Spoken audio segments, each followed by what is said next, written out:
Welcome to the Slop Farm. Enjoy the video. You start by selecting the frame or target layer you'll invert.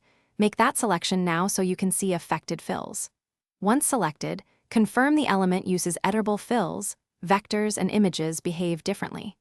Duplicate the selection with Ctrl or CMD+D to keep the original intact. This way you can compare before and after.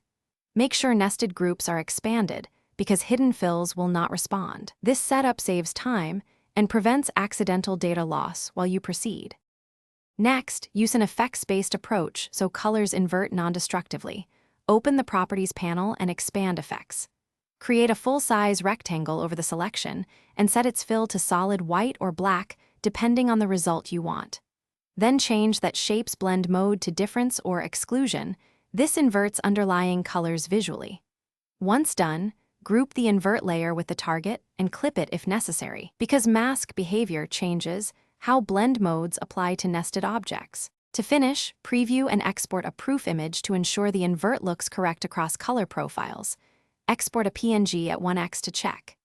If some image fills didn't invert, that's because raster images sometimes ignore blend modes. Make a copy, edit the image in an external editor and re-import, or use a mask and vector overlay.